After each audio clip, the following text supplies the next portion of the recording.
Tonight, another tragedy on the state's roads. A 9-year-old dies in a car rollover at Port Kenny. And a Broken Hill man sentenced to prison after kicking a dog to death. From our 7 Spencer Golf Studios, your nightly news with Ruby Kamain begins now. Good evening. There's been a tragedy on Eyre Peninsula roads, with a 9-year-old boy dying in a terrifying car rollover at Port Kenny. The 3 other occupants in the car received minor injuries. The road fatality is the 56th this year. Our reporter Dylan Smith has the story. The fatal crash occurred on Piggery Port Kenny Road, around 5 kilometres out from Port Kenny at 4 yesterday afternoon. Police were called after reports of a single vehicle rollover. A 9-year-old boy from Findon, seated in the rear of the car, sadly died at the scene. A 16-year-old boy, also seated in the rear, sustained minor injuries and was taken to Streaky Bay Hospital. The 46-year-old female driver and the 48-year-old male front seat passenger, both from Findon, received minor injuries. Police are still investigating, trying to piece together the circumstances surrounding the crash. The fatality comes as the South Australian Government launches its road safety strategy to 2031, aiming to reduce road deaths like the Port Kenny tragedy. 10-year target to half the amount of lives lost on our roads, and it's an ambitious goal, but it's got to be that way to put an end to preventable road tragedies. The Minister also saying it is up to everyone to achieve the goal. We cannot accept that road tragedies are inevitable. We're asking everyone to get involved. The public can head to the Your Say website to provide their recommendations. People can get involved by submitting their feedback or completing a short survey, and the community consultation period closes on the 1st of September. The death takes the state's road toll to 56 compared to 50 at the same time last year. A Broken Hill man is being imprisoned for kicking a dog to death, and a warning: some viewers may find the following details and images distressing. The 32-year-old was sentenced for aggravated cruelty at the Broken Hill local court and will spend 9 months in jail. The RSPCA attended the scene last year and found the deceased Staffordshire Terrier in the back of a vehicle.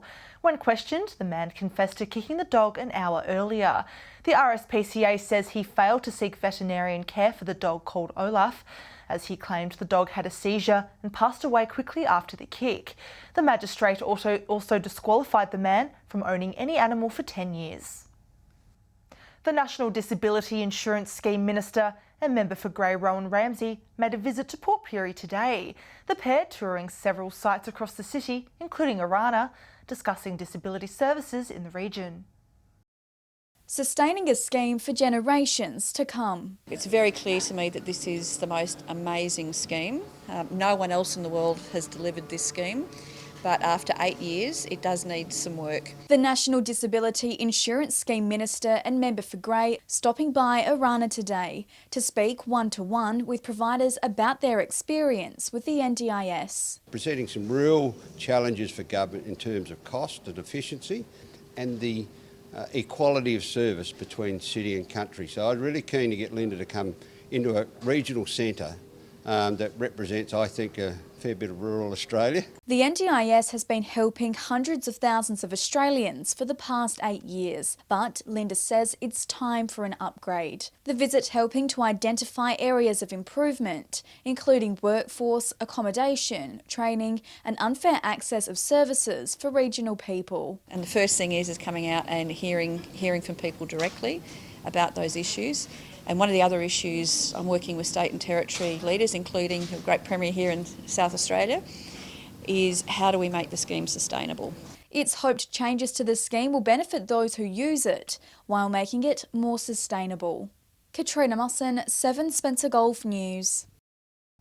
Still to come tonight, Port Augusta community members shared their opinions on how to use marine equipment, and a major stretch of the Air Highway set for upgrades. We'll see you after the break.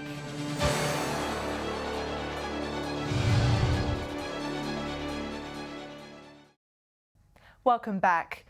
The Port Augusta community has voiced their ideas on replacing failing marine infrastructure. The city's mayor addressing residents at a community meeting, saying the council and state government have to come to an agreement before the vital equipment leaves. A community gathering to hear the council's efforts to make a deal with the state government on how to use the marine equipment already here on the Joy Beluth Bridge duplication and fix the city's dilapidated marine infrastructure. We're trying to work with the state government. We've got equipment in here now, and I've asked a couple of times now on behalf of the community, why this equipment's here, can we use that? Really in their hands as to what they want to do, how they want to plan this out, what they have as a bigger picture for this precinct. We're really keen to work with them because again we know there's some marine infrastructure here that can have a bit of a development. With the duplication project set to be completed next year, there are concerns that the marine equipment will leave before a deal is made to fix the wharf, bridge and jetty. Yeah, the council had been looking at doing a master plan. We're in discussions with them about the bridge, the old bridge of course, the wharf and the other marine infrastructure around that. But Mayor Bembo says the council needs to know if it can use the equipment first, which accounts for most of the plan's potential budget. It's hard to develop a plan if you don't know if you've got the equipment to work by that plan. So I think if we talked a little bit more and we work through the situation together. Also saying making an agreement soon is important to avoid costs to the ratepayer if the marine equipment leaves. Most certainly we try to look at a plan of what we could do and how it would be done. So it's a bit of a catch-22 and a to and a fro between state and local. Edward McCarroll, 7 Spencer Gulf News. A major intersection on the Air Highway at Kimber is about to be upgraded for efficiency. It's hoped the new road alignment will provide freight vehicles and other drivers with a better route, part of a $75 million makeover of the highway. Helping drivers get to their destination safely. Upgrades here at the intersection of South Terrace and Kawakimba Road now in the planning stages. Set to remove a dogleg where the Air Highway crossed a now disused rail line. This is a really important intersection, a really important upgrade, and will far benefit the people of the local community, but also the freight industry that does so much of the heavy lifting across the Eyre Peninsula. The Infrastructure and Transport Minister also saying the realignment will improve amenities for Kimber residents. So we are doing a lot of roadworks right across the state, and we understand that can be frustrating at times, but we just ask people to bear with us. The road serves as a major connection linking South Australia and Western Australia. The federal member for Grey says the community will reap the benefits of the upgrade works for years to come. While people still have to slow up going through the edge of the town, large trucks and caravans and cars and everything else won't actually have to slow right up to take these two right-hand bends. The roadworks in the region will also incorporate an eastbound rest area, giving drivers an opportunity to stop and have a break while travelling to their destination. Mark Zita, 7 Spencer Gulf News. Meanwhile, various roadworks are ongoing across Port Augusta. With heavy machinery and multiple contractors on site, the council is asking the community to be patient and remain vigilant. A smoother drive ahead for Port Augusta commuters. Contractors undertaking roadworks on 7 of the city's streets, with construction set to continue into next week. Before you go down towards the main street, just be cautious, there is bitumen and that occurring on those roadways. There are speed limits. Port Augusta Council asking residents to look out for signage and be aware of unlined roads. New surface applied already on Flinders Terrace and Jervis Street. Today, works beginning on Short Street and Fulham Road. Be patient, there is a lot of traffic, and just take your time and read the signs and think of the blokes that are working on the road, think of their safety. The council says some work dates and locations may be subject to change and to expect delays and interruptions to traffic when driving through the city. Edward McCarroll, 7 Spencer Gulf News. Port Augusta's upcoming annual Wharf Fest has been cancelled this year. Organisers say the additional COVID-19 safe infrastructure required for the event to proceed presented a challenge for the large-scale community-run event. This, alongside the construction of the Joy Beluth Bridge, occupying land Wharf Fest would normally utilise, has made it impossible for the event to occur at the location. 6 alternative sites were evaluated to host, but all presented various elements of unsuitability. Stay with us after the break. Cleves Mayor pushes to keep young locals working in the town. A new research for farmers on how to produce hay without excessive hydrogen. We'll see you soon.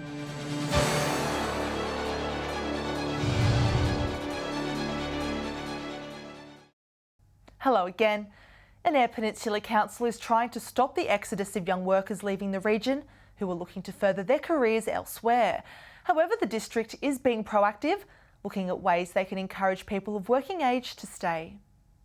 The Cleve District Council working hard to find a solution to young workers leaving the region. Business is now a crying out for people to work in them, and we've got to try and do as much as we can to retain our youth here. Population data showing a major decline in the younger demographic in the region since 2001. They might not know what careers are available over here. Over the past 24 months, businesses have had to get creative to attract employees. Businesses, I guess, really have to package their jobs now. It's not about just having a vacancy. The town is holding a career and employment expo on August 11, with up to 25 local businesses in attendance, bringing together over 200 Year 9, 10 and 11 students. Encourage pathways to students to have a look at what's available around, and hopefully they'll stay in our region and won't leave. That's the main objective. Retaining young workers said to be highly beneficial for local businesses. But it's also really great to train, especially the young people in region, to stay in our region because they know it the best. The district, however, having a positive outlook. You've got to be proactive, don't be reactive, be proactive and have a crack at this, and we'll see how it works. Dylan Smith, 7 Spencer Gulf News. New research has found farmers are better off using less nitrogen for hay, especially in a drier year. The findings coming out of a research program, part of the National Hay Agronomy Project. Finding the sweet spot between quantity and quality for export hay crops. New research conducted by the AgriFutures Fodder program revealing South Australian farmers don't need to use high amounts of nitrogen for good quality hay.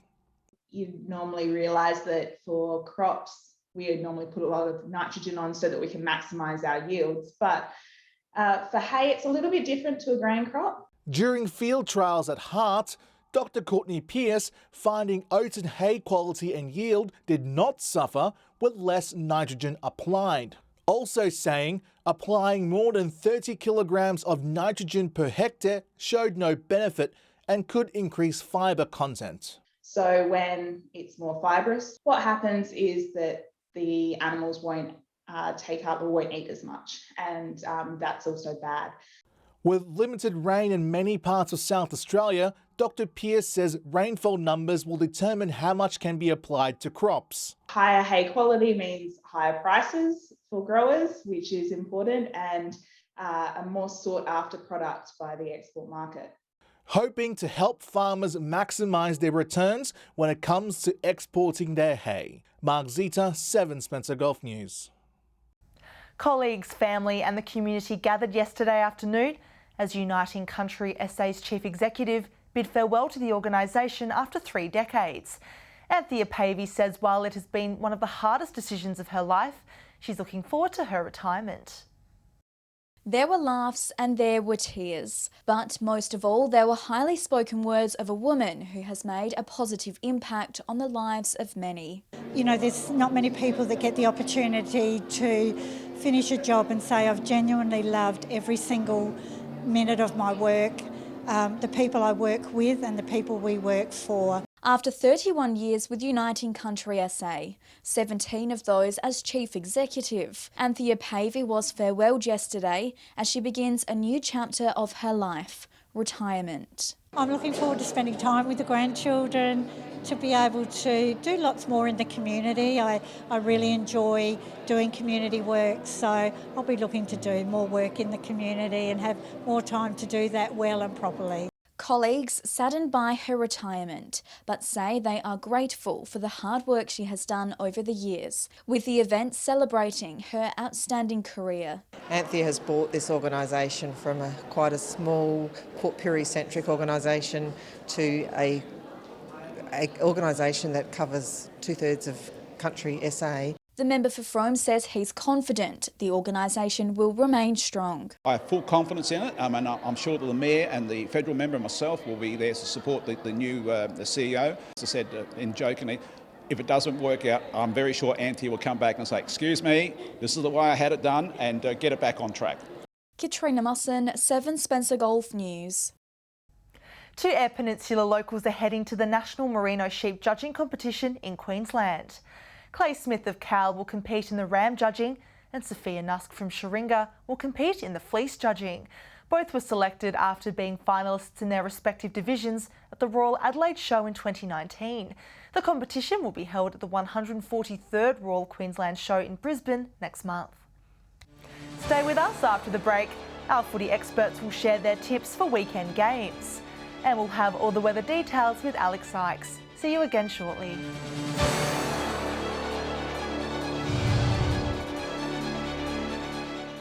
Welcome back. A prominent Spencer Golf sporting legend is celebrating a major milestone, preparing to play her 950th game of hockey this weekend.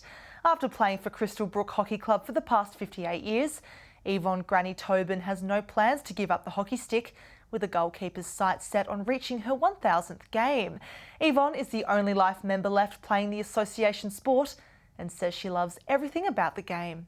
Our club is a really family-orientated club and everyone gets on so well together, and it's just really great. So, and look, it's just a game of skills and it's open to any people of any age. The community is encouraged to celebrate the milestone this weekend. If you're tipping footy this weekend, here are all our experts from across the Gulf and Broken Hill with their tips for upcoming games. Welcome to Port Lincoln Footy Tips. We kick things off with Match of the Round, where Waybacks are hosting Lincoln South at Centenary Oval.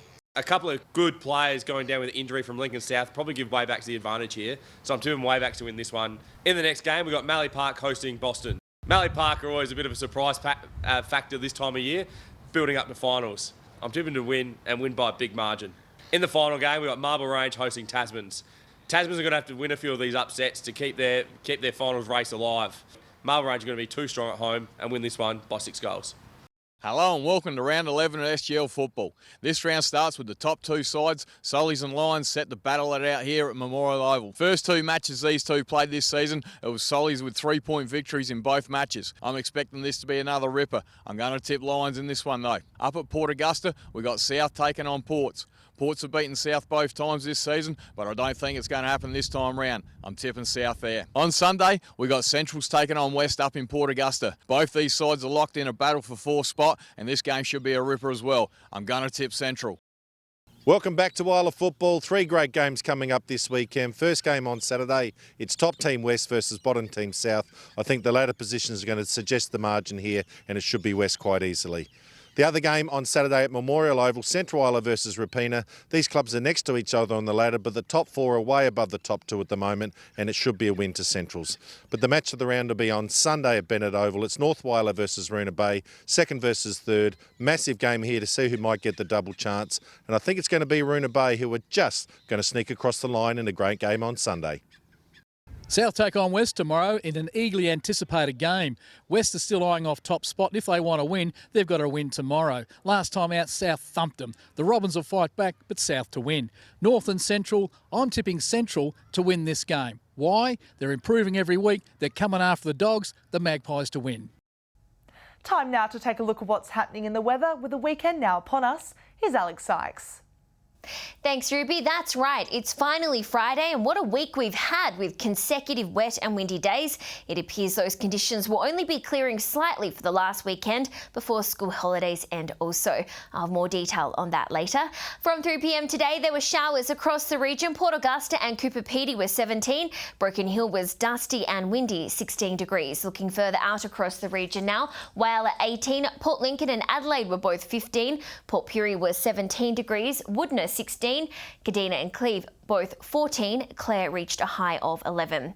Taking a look at the satellite image now, areas of cloud spreading across southern and eastern areas in a vigorous and unstable airstream are causing showers and the odd storm.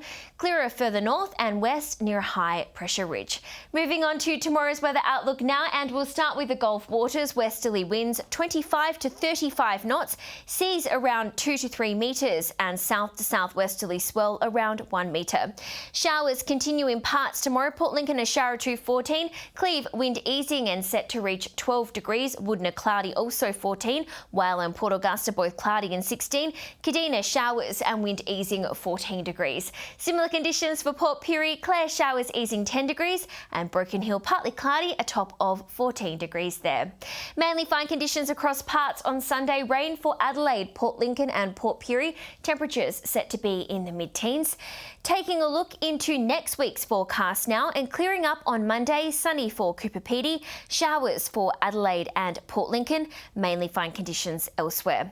While on Tuesday, showers for Port Augusta, Woodner, Whyalla, Port Lincoln, Adelaide, Kadina and Port Pirie, Broken Hill and Cooper Pedy partly cloudy, temperatures in the high teens and low 20s.